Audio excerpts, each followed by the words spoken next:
think Brazil's a great example of taking on architecture as a great public experiment. I mean, they're not scared of it. I mean, our country was scared of the experiment, but I think Brazil is in a beautiful position, much that Barcelona was when it finally got its freedom from, culture, which actually being teaching in LA at that time, they had very little money when they started. They essentially had, a desire to break away from Madrid and a lot of empty public property.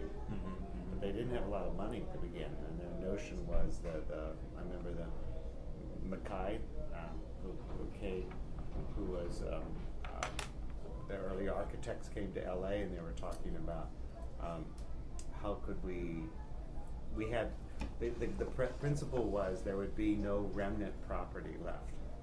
That there would either be public or private. And the city had all these fractured pieces of property and they were creating divides. They said all we have is land, we have a lot of talented people.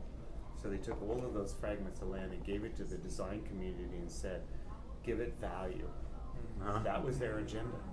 And it's articulate our traditions and our new voice. That was all they had. All they had was that. And what was brilliant is they just let it open. They didn't worry, about the aesthetics or anything else, but they said that you had the value of the future and also the craft of Catalonia. Give us a voice. I mean, it was brilliant. It was an absolutely brilliant tactic, which generated later the capture for the Olympics. That's what I find very interesting.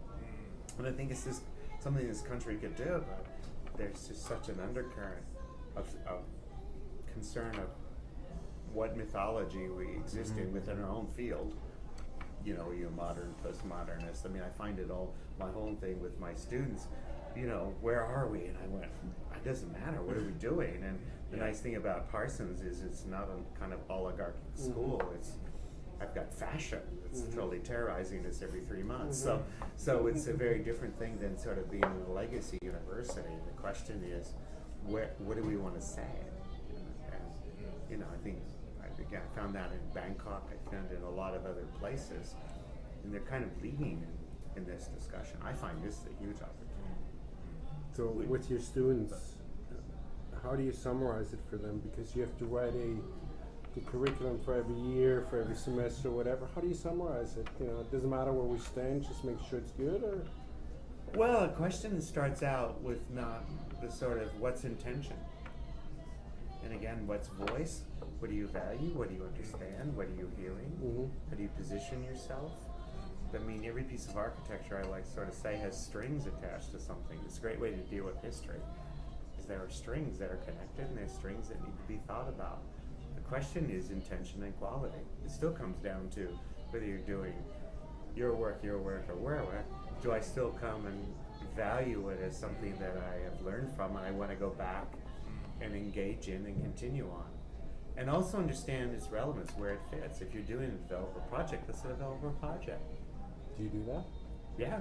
Do you have like assignment says, okay, today we do developer project, today we do a project with minimal outlay but maximum profit? You don't do that. I mean, no, honestly, but the implications. The implications totally in it. I mean, what's interesting, having an industrial design program, a product program, it's really cleansing for architecture. Yeah. I mean, product programs got to go through Target.